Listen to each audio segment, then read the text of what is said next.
जय जिजाऊ जय शिवराय बांधवांनो, आपण जे मराठा बांधव बघतात लाईव्हच्या माध्यमातून, हे मराठा बांधव मराठवाड्यातले नसून या सांगली जिल्ह्यातले आहेत. कारण की जन्मभूमी आणि कर्मभूमी असलेले पाटलाची मराठवाडा, या मराठवाड्यात आता मागील जो दौरा झाला त्या दौऱ्याच्या अनुषंगानं आता पश्चिम महाराष्ट्रातला दौरा पाटलाचा चालू झालेला आहे. आज पाटलाचा दुसरा दिवस आहे आणि या दुसऱ्या दिवशी देखील ताकदीनं मराठा समाज या ठिकाणी उतरलेला आहे. आपण जाणून घेऊया की हे जे मराठा बांधव आहेत कुठून आलेले आहेत.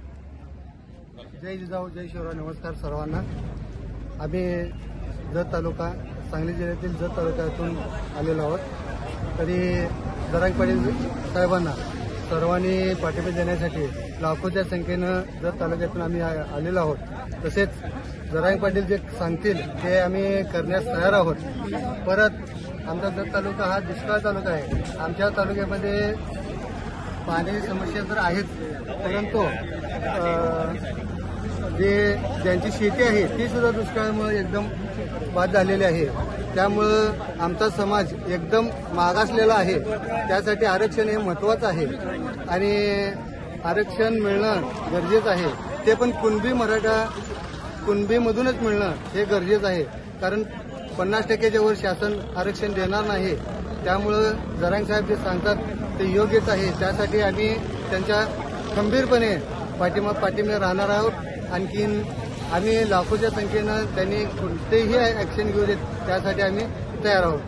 नक्कीच तुम्ही सांगितलं की या मराठा समाजाला या सरकारनं 3दा आरक्षण दिलंय आणि 3दाही त्या दिलेलं आरक्षण टिकलं नाही. त्यामुळे पाटलाची भूमिका आहे की बाबा जो मराठ्याला समाजाला हक्काचं आरक्षण द्यायचं असेल तर जे आमच्या वाट्याचं आहे, ओबीसी मधलं जे हरामखोर लोक खात्यात ते आमचं हक्काचं आरक्षण आम्हाला मिळालं पाहिजे. म्हणून याच मागणीला सर्व समाजांनी देखील तितकंच, ज्यावेळेस सरकारने आता हे आरक्षण दिलं तर कुठेही महाराष्ट्रात टिकली सुद्धा वाजून त्या आरक्षणाचं स्वागत केलं नाही. कारण की सर्वसामान्य मराठा समाजाला सुद्धा कळून चुकलंय की इतके दिवस आम्हाला हे लॉलीपॉप दिलेले, हे लॉलीपॉप काही कामाचे नाही. आमचं खरं आरक्षण ओबीसी मधूनच आहे.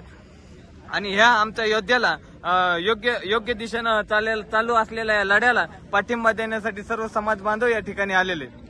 धन्यवाद. जय जिजाऊ जय शिवराय बांधवांनो,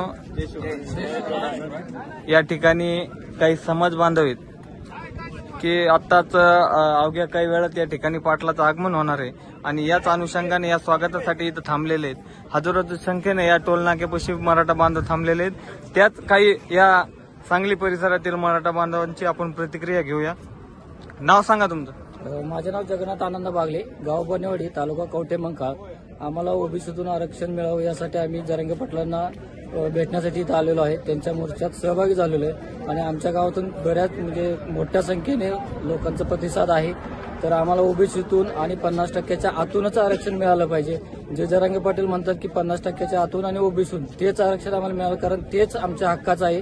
कारण जे आरक्षण 50%च्या वर जातं ते सर्वोच्च न्यायालयात किंवा न्यायालयात टिकत नाही. तर आम्हाला ओबीसीतून आणि 50%च्या आतूनच आरक्षण पाहिजे आणि ते आमच्या हक्काचं आहे. कारण जर आपण कॅल्क्युलेशन केलं तर ओबीसीला आता सध्या आपल्या महाराष्ट्रात 32% आरक्षण आहे.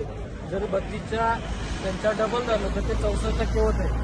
मराठा समाज 32% झालं तर ते जवळजवळ 96% आणि जर ओपनमध्ये 8%, जैन मारवाडी बामण आणि त्याच्यानंतर मुस्लिम 10%, असं टोटल 134% होते.